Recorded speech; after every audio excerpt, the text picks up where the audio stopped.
자존감이 내가 낮아요 이렇게 얘기하시는 분들은 그 원인을 찾으려고 많이 노력을 해오셨어요. 그리고 과학자들도 마찬가지였습니다.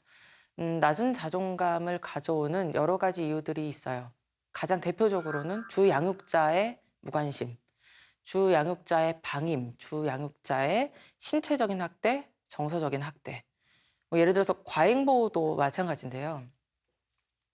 어떤 주 양육자들은 좀 지나치게 아이들을 보호하시죠. 아이가 독립적인 어른이 되게끔 내버려 두지는 않았던 거죠. 이런 여러 가지 것들이 이 아이의 자존감을 아예 형체가 없게 만듭니다. 혹은 내가 뭔가 사회적으로 성취가 적다던가 이런 것들이 자존감을 낮춘 요인이 될까? 예, 그건 됩니다. 안타깝게도 그거는 맞는 부분이고요. 중요한 부분은 뭐냐면 내가 이 사회에서 어떤 위치를 차지하고 있는지 중요하겠죠.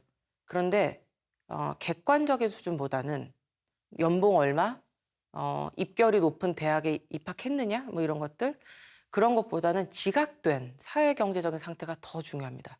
무슨 소리냐면 내가 느끼기에 내 위치가 괜찮으면 괜찮은 거예요. 내가 느끼기에 내 성취가 괜찮으면 괜찮은 겁니다. 그래서 이 지각된이라고 하는 단어가 심리학에서 굉장히 중요해요. 그리고 공격받았던 경험, 예를 들어서 따돌림 받았던 경험, 부모에게 공격받은 경험, 네, 중요합니다. 다른 하나는 의외로 과학적인 미디어 프로그램이 이 아이들의 자존감에는 큰 영향을 미칩니다.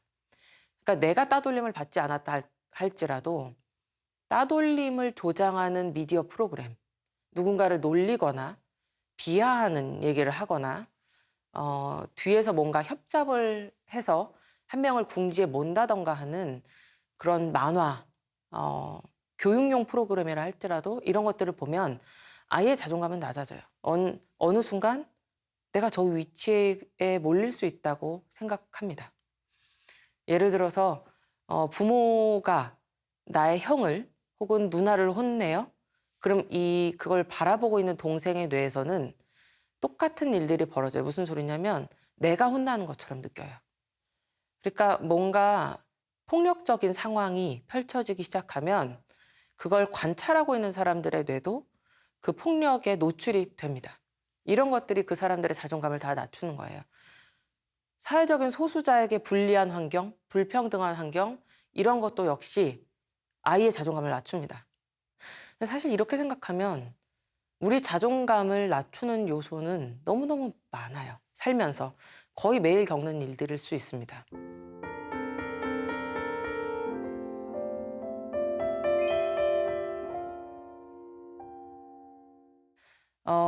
자존감이라고 하는 단어는 사실 일반적인 용어였어요. 그러다가 미국의 심리학자, 미국 심리학의 아버지 혹은 근대 심리학의 아버지라고 불리우던 윌리엄 제임스가 자존감이라는 용어를 심리학 쪽으로 이제 가져와서 사용하기 시작했습니다. 윌리엄 제임스가 맨 처음에 심리학적으로 이 용어를 끌고 왔을 때는 정말 단순한 공식으로 자존감을 표현했어요. 내가 갖고 있는 야망의 수준, 그리고 내가 지금까지 성취해온 것, 그 비율을 따져보면 된다. 야망이 태어날 때 작게 태어나시는 분들이 있어요.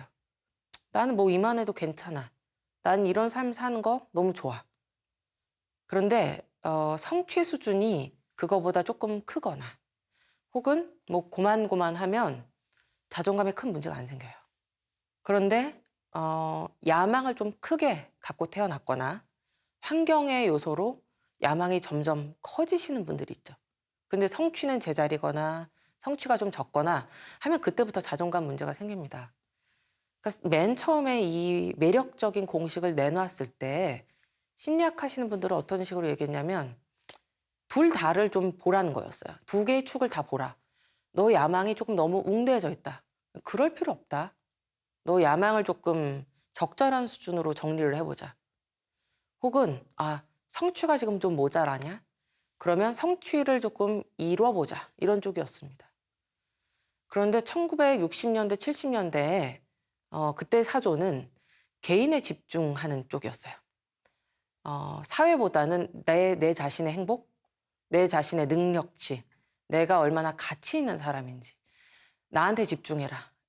그런데 다른 한편으로 얘기하자면 그건 뭐냐면 너 탓이야 이거예요. 너의 성공 네가 잘해서, 너의 실패 네가 못해서 모든 것들을 개인으로 환원해버리기 시작합니다. 사회 안전망 이런 것보다는 너한테 달려있어. 네가 잘하면 돼. 그러니까 이게 무슨 일이든지 자존감 문제로 사실은 귀결이 되는 거예요. 내가 애를 잘 돌보지 못해요?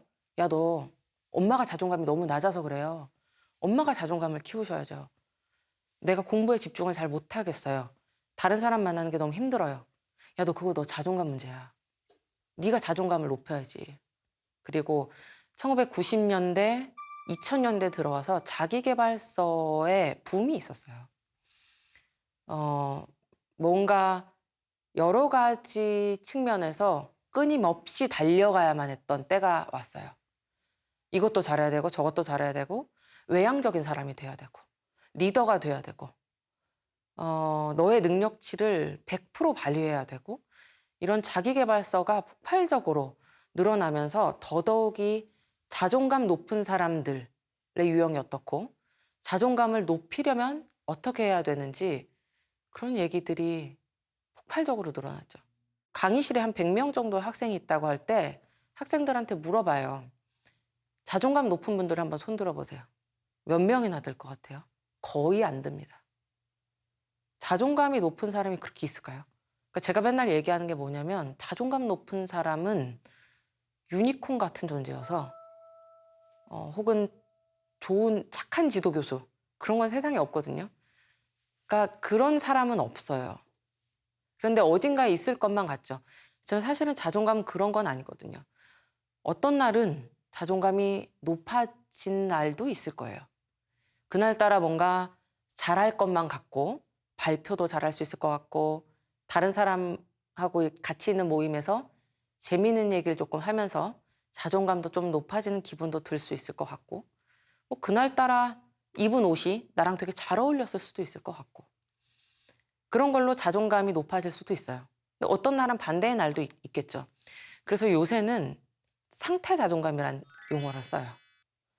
그러니까 상태 자존감이라고 하는 건 변덕스럽다는 뜻이에요. 시시각각 좀 달라질 수 있다는 뜻이거든요.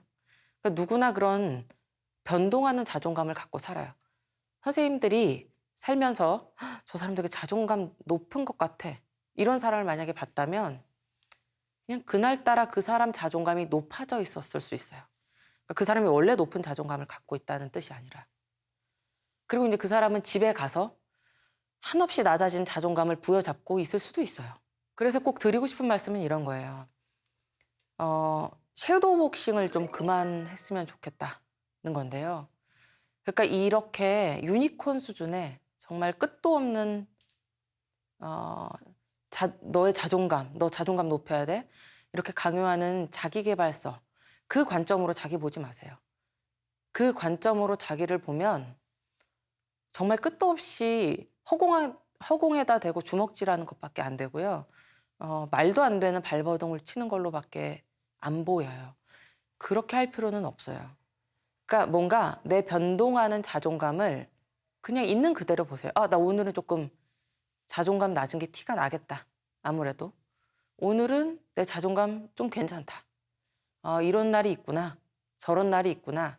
관찰자 입장에서 이렇게 그냥 보시면 돼요. 이렇게 편안하게 보다 보면 한편으로 무슨 생각이 드냐면 되게 웃겨요. 되게 내 스스로가 되게 웃깁니다. 이렇게까지 내가 내 자존감을 끌어안고 이 자존감에 이렇게까지 내가 큰 의미 부여를 하면서 살고 있었구나. 그러니까 좀 가벼워지는 느낌을 받아야 돼요. 이렇게까지 자존감에 내가 매몰될 필요 없다. 그래서 오늘 마지막으로 정리를 하자면 이런 겁니다.